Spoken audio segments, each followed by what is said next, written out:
Hello, good evening everyone. मैं doctor Swati Sharma English सूत्रा में आपका स्वागत करती हूँ। और आज जो हम लोग जो चैप्टर जो पढ़ने वाले हैं वो आने वाले एग्जाम्स के पॉइंट ऑफ व्यू से और हर चीज़ से काफ़ी इम्पोर्टेंट है।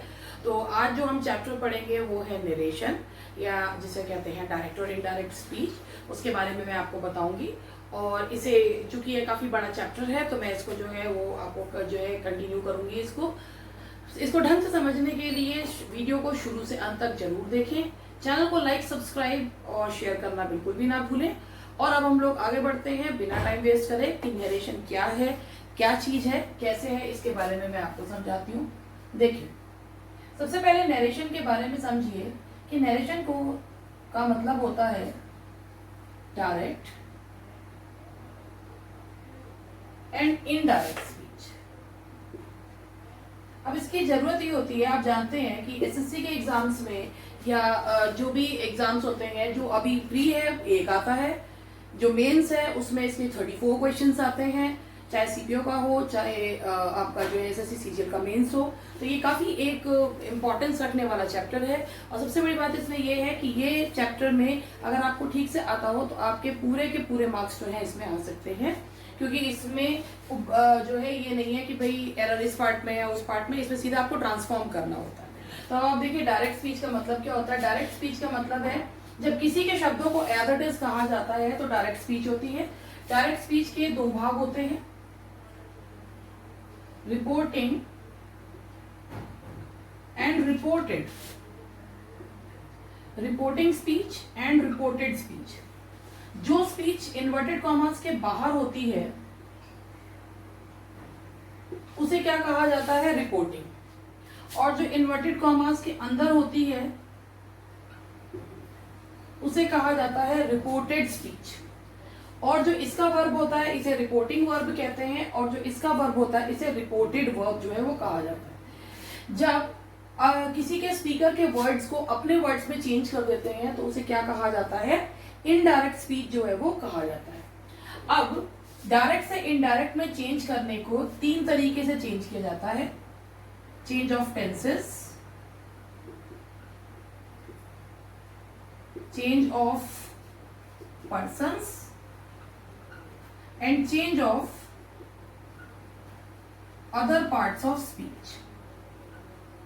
ये आपको जब आप डायरेक्ट से इनडायरेक्ट में चेंज करते हैं तो इस तरीके से चेंज करते हैं, change of tenses, change of persons and change of other parts of speech. तो मैंने आपको बताया जो रिपोर्टिंग स्पीच जो इन्वर्टेड कॉमास के बाहर है और जो इन्वर्टेड कॉमास के अंदर है उसे क्या कहा जाता है, रिपोर्टेड स्पीच जो है वो कहा जाता है। तो आप लोग यहां तक देखिए, उसके बाद मैं आपको एक एक करके चीजें जो है वो समझाती हूँ।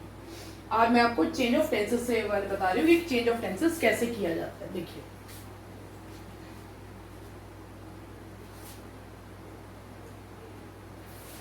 अब यहां तक जब हमने कर लिया तो इसके आगे के बारे में देखिए।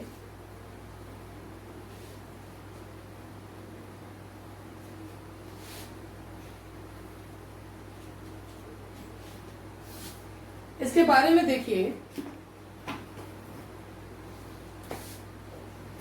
अगर रिपोर्टिंग वर्ब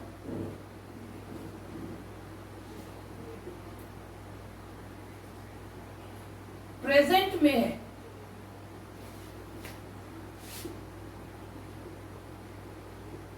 तो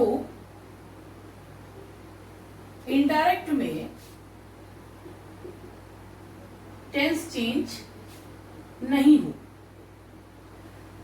अब मैं आपको इसके एग्जांपल से समझाती हूँ इस बात का क्या मतलब है। देखिए, जैसे सेंटेंस है, अगर रिपोर्टिंग वर्ब प्रेजेंट या फ्यूचर में तो इनडायरेक्ट में टेंस चेंज नहीं होगा। आप ये देखिए, हमारा रिपोर्टिंग वर्ब देखिए, he says some of the goods are of poor quality.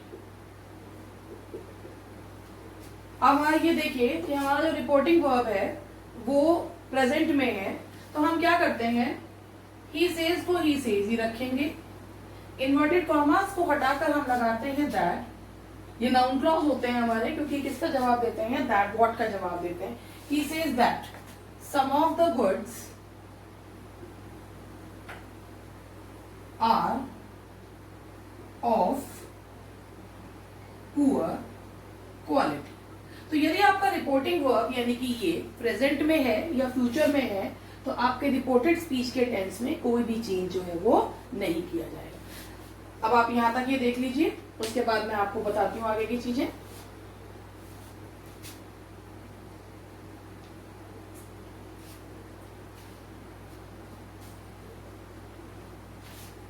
अब इसके बाद हम आगे बढ़ते हैं और अब मैं आपको बताती हूं. देखिए,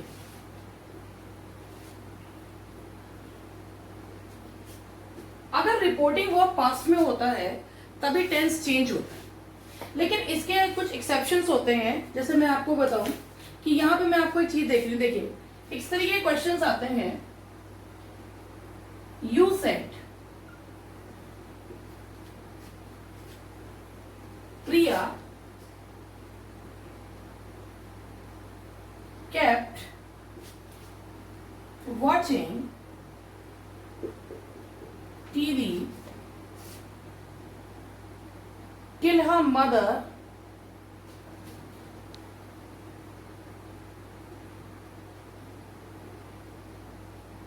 exploded at her.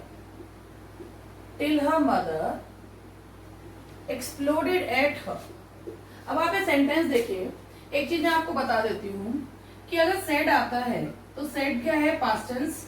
तो इससे क्या होता है कि पूरा जो चेंज है वो पूरा सेंटेंस पास्ट का में, अगर आपका रिपोर्टिंग जो वर्ब है वो पास्ट टेंस में है तो आपके रिपोर्टेड स्पीच भी पास्ट टेंस में चेंज हो जाती है. उसका एक तरीका होता है कि अगर आपके वर्ब की सेकंड फॉर्म आ रही है रिपोर्टेड में, तो वो आपकी जो है चेंज हो जाती है, पास्ट परफेक्ट में चेंज हो जाती है, यानी कि हैड प्लस वर्ब की third form.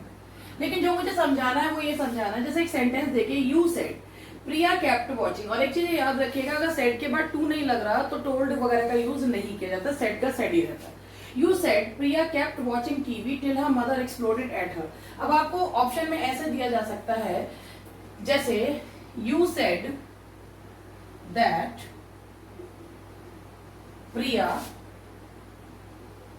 had kept watching TV till her mother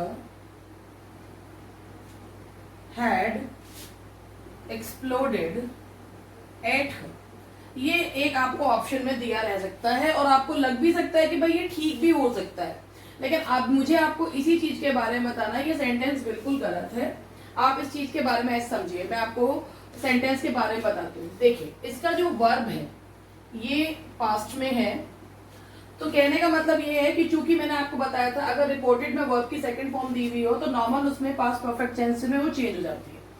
लेकिन अगर सेंटेंस जो है रिपोर्टेड स्पीच के सेंटेंस को दो भाग में बटा हुआ हो, एक क्लॉज आए प्लस उसके बाद एक टाइम क्लॉज दी हुई, एक टाइम क्लॉज दी हुई हो, ठीक है. जो मेन क्लॉज है उसका भी वर्ब जो है वो सेकंड फॉर्म है, जो टाइम क्लॉज है उसका भी वर्ब जो है वो सेकंड फॉर्म है. यानी कि अगर रिपोर्टेड स्पीच में दो क्लॉजेस हैं जिसमें जो मेन क्लॉज है वो भी जो है वो वर्ब की सेकंड फॉर्म है और जो टाइम क्लॉज है वो भी वर्ब की सेकंड फॉर्म ही है, तो आपका एक्सेप्शन ये है कि आपको उसमें कोई भी चेंज नहीं करना है, वो दोनों ऐसे ही की ही ऐसे ही रहेंगी. तो इस सेंटेंस को हम लोग ठीक करेंगे तो ये ऐसे बनेगा, you said that Priya kept watching TV till her mother exploded at her. तो अब ये सेंटेंस बिल्कुल ठीक हो गया. वैसे अगर मैंने आपको क्या बताया मैं दोबारा से बता देती हूँ कि अगर सेंटेंस में ये रिपोर्टिंग वर्ब जो है वो पास्ट टेंस में है और आपके सेंटेंस में दो रिपोर्टेड स्पीच में दो क्लॉजेस हैं, जो मेन क्लॉज है उसका वर्ब भी जो है पास्ट इंडेफिनिट टेंस में है और जो टाइम क्लॉज है उसका वर्ब भी पास्ट इंडेफिनिट टेंस में है, तो दोनों ही वर्ब्स जो हैं वो चेंज नहीं होंगे, ये दोनों के दोनों ही पास्ट इंडेफिनिट टेंस में ही रहेंगे, ये बिल्कुल भी चेंज नहीं किए जाएंगे। एक ऐसा ही एग्जांपल मैं आपको और देती हूँ, पहले आप यहाँ तक देख लीजिए, ठीक से समझ लीजिए। इसी का ही एक एग्जाम्पल और देती हूँ मैं आपको।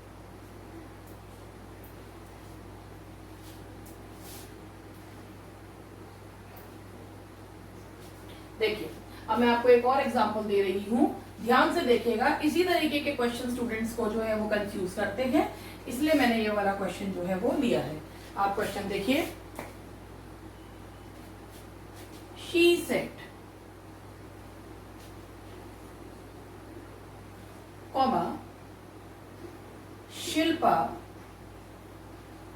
was disappointed when the librarian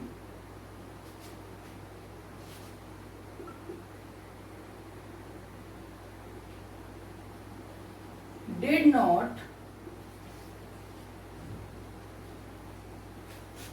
allow her to carry the book home।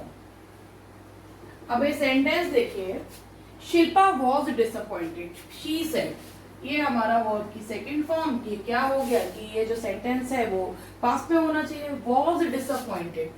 जब कभी हम सेंटेंस के बाद इज आर एम के बाद एडजेक्टिव लगाते हैं तो इसका मतलब होता है वो सिंपल प्रेजेंट टेंस है, यानी कि प्रेजेंट इंडेफिनिट टेंस।